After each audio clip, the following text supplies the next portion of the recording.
এক হামজার আগমনে পরিবর্তন আসছে পুরো বাংলাদেশ ফুটবলে। তবে এবার নতুন চ্যালেঞ্জের মুখোমুখি হবে বাফুফে। একদিকে সমর্থকদের পক্ষ থেকে চাপ বাড়ছে প্রবাসী ফুটবলার অন্তর্ভুক্তির, অন্যদিকে সাফল্যের শর্টকাট সুযোগ কমবে দেশীয়দের, এমনটাও মনে করেন সাবেক ফুটবলাররা। কিন্তু কি বলছে লাল সবুজের বিগত অধ্যায়, পাশাপাশি প্রবাসীদের অন্তর্ভুক্তিও কতটা সময় উপযোগী, আর এমন পরিস্থিতিতে বাফুফের সামনেই বা কি কি চ্যালেঞ্জ, এ নিয়ে বিস্তারিত জেনে নেব রিপোর্ট। দক্ষিণ কোরিয়ার দলকে হারিয়ে ১৯৮৯ সালে প্রেসিডেন্ট গোল্ড কাপ জেতায় উল্লাসে রাস্তায় রং খেলায় মেতেছিলেন বাংলার ফুটবল প্রিয় মানুষ।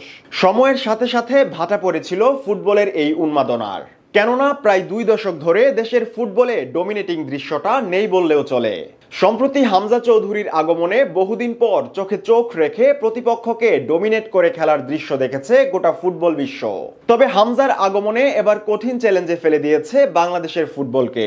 সমর্থকদের পক্ষ থেকে চাপ বাড়ছে দলে বেশি বেশি প্রবাসী ফুটবলার অন্তর্ভুক্তি করার।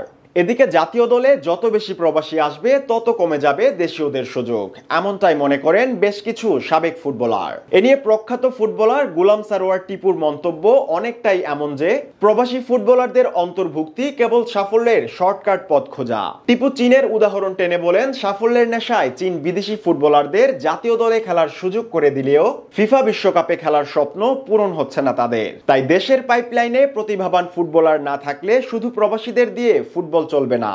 তার এমন কথায় অবশ্যই যুক্তি রয়েছে, তবে মুদ্রার বিপরীত দিকও দৃশ্যমান।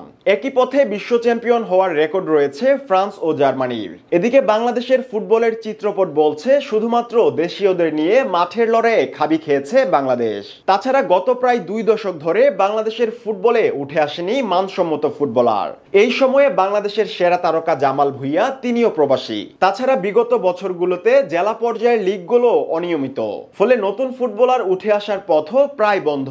আলামিনের মতো কিছু প্রতিভা পেলেও সুযোগ পাচ্ছেন না জাতীয় দলে। আবার দারুণ প্রতিভা থাকার পরও শেখ মুরসালিন যেন চুপসে গেছেন কিছুটা।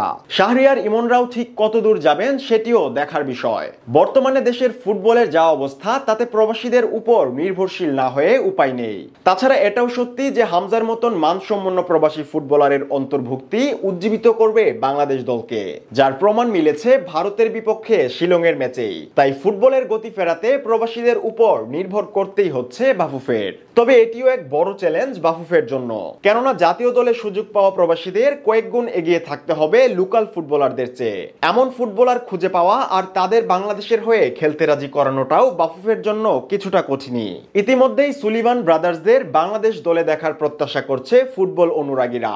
সামিত সোমকে নিয়েও স্বপ্ন দেখছে অনেকে, তবে তাদের পাওয়ার পথটা এতটাও মসৃণ নয়। এদিকে শোনা যাচ্ছে আগামী জুনে কয়েক ডজন প্রবাসী ফুটবলার নিয়ে ট্রায়াল করবে বাফুফে।